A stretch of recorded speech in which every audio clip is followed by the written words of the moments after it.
April 14th, 1912. Somewhere in the North Atlantic, a ship the size of a small city was moving through the dark at over 20 knots. Its name was the Titanic, and it had less than 12 hours left to exist. This wasn't just a boat. It was the largest moving object ever built by human hands at the time. 880 feet long, 16 stories high, carrying over 2,200 people. They called it unsinkable. Not as a marketing line exactly, but as something people genuinely believed. 16 watertight compartments. The best engineering money could buy in 1912. On board, life was split into two completely different worlds. Up top, first-class passengers dined on multi-course dinners under crystal chandeliers. Down below, in third class, families who'd sold everything they owned were crossing the ocean, chasing a new life in America. Different worlds, same ship, same night. Earlier that day, the radio room had already picked up warnings. Other ships in the area were reporting ice. Some operators even sent word directly to the Titanic's bridge.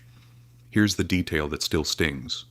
Several of those ice warnings never made it to Captain Smith in time, buried under a stack of other messages in a busy radio room. The night was unusually calm. No moon. Flat glassy water with zero swell. Which sounds peaceful, but it's actually one of the worst conditions for spotting icebergs, since there's no wave movement breaking against the base. At 11:40 p.m., Lookout Frederick Fleet was standing watch high in the crow's nest, straining his eyes into the dark. Then he saw it. A shape, darker than the night around it, rising directly ahead of the ship. He rang the warning bell 3 times and picked up the phone to the bridge. 3 words changed everything. Iceberg right ahead. The officer on duty gave the order to turn hard and reverse the engines. But the Titanic weighed over 46,000 tons. Ships that size don't turn on a dime.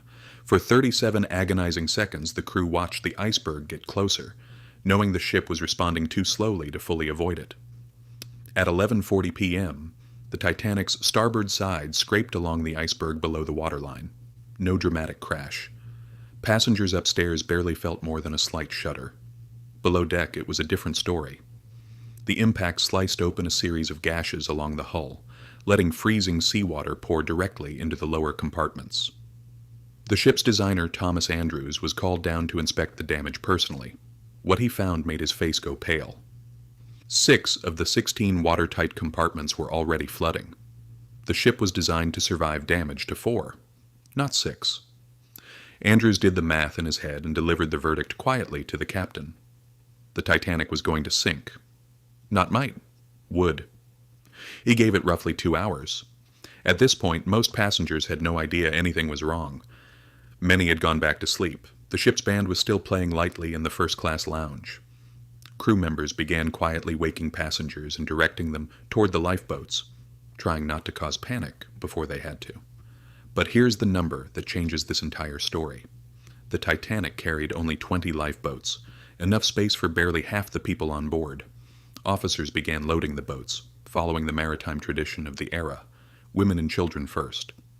Many passengers refused to believe the situation was serious. Some early lifeboats left the ship only half full, because people genuinely thought staying on the unsinkable ship was safer. Down in third class, the layout of the ship worked against people. Narrow corridors, locked gates meant to separate classes, and confusing stairwells slowed their path to the boat deck. Meanwhile, the water kept rising. By 12:45 a.m., the bow of the ship had visibly begun tilting downward. The first lifeboat launched at 12:45 a.m., with only 28 people aboard, despite having room for 65. Distress rockets began firing into the night sky, one after another, hoping any nearby ship would see them and respond. A ship called the Californian was less than 10 miles away. Its crew reportedly saw the rockets, but confusion, hesitation, and miscommunication meant they never came to help in time. By 1 a.m., the tilt of the deck had become impossible to ignore. Furniture in the lounges began sliding. Water was creeping up the grand staircase. Families were being separated at the lifeboats, husbands helping wives and children in, then stepping back, knowing exactly what that choice meant for them. The ship's musicians, according to numerous survivor accounts, kept playing. Not to be dramatic, simply to keep passengers calm as the deck tilted beneath their instruments. By 1:30 a.m., the angle of.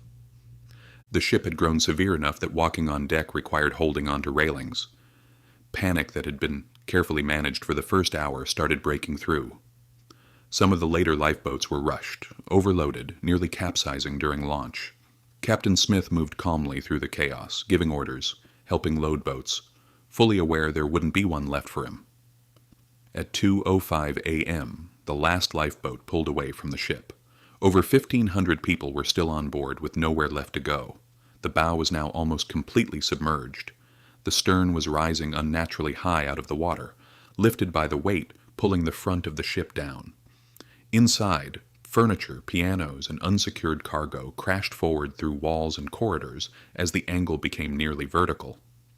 At 2:18 a.m., witnesses described a horrifying sound, the ship's structure beginning to tear itself apart under the impossible strain of its own weight. The Titanic broke in two, the bow and stern splitting apart between the third and fourth funnels. The bow section sank first, dragged down almost immediately, disappearing beneath the black water. For a moment, the stern section actually settled back down, nearly level, giving a brief and cruel illusion that it might stay afloat. It didn't. The stern rose again, this time almost completely vertical, silhouetted against the starlit sky, before sliding under at 2:20 a.m., and then the ocean went quiet. The great ship was gone. What was left were over 1,500 people in 28-degree water. Water that cold doesn't give you long. Survivors described the sound of hundreds of voices crying out for help, a sound that faded minute by minute into silence. The lifeboats that had already launched mostly stayed at a distance, many rowers terrified that swimmers would swamp their boats if they got too close. Only one lifeboat turned back to search for survivors in the water. By the time it did, most of the voices had already gone quiet. For nearly 2 hours, roughly 700 survivors sat in lifeboats scattered across the freezing dark, waiting, watching the horizon for any sign of rescue. At around 4 a.m., a ship called the Carpathia arrived, having steamed at full speed through icy waters after picking up the Titanic's distress calls. One by one, survivors were pulled up rope ladders and cargo nets onto the Carpathia's deck, exhausted, frostbitten, many in shock. Of the more than 2,200 people aboard Titanic, roughly 1,500 didn't survive the night. It remains one of the deadliest peacetime maritime disasters in history. The disparity in survival rates told its own story.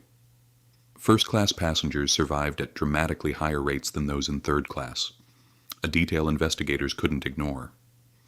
News reached shore hours later, and early reports were confused, some even claiming the Titanic was being towed to port safely. The truth landed slower and far harder. Investigations on both sides of the Atlantic followed almost immediately, questioning everything.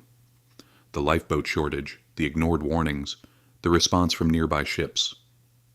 The disaster permanently changed maritime law. New regulations required enough lifeboats for every person aboard, and around-the-clock radio watch became mandatory. For decades, the wreck sat undiscovered, resting over 12,000 feet down on the ocean floor, split into two pieces exactly as it had broken that night. In 1985, an expedition finally located the wreck, using sonar to scan the dark seafloor of the North Atlantic. The images that came back showed the ship exactly as survivors had described. The bow eerily intact, the stern a mangled ruin of twisted metal. Today, the wreck continues to slowly deteriorate, consumed by rust-eating bacteria, and researchers estimate it may eventually collapse entirely within decades. The Titanic wasn't sunk by one single mistake.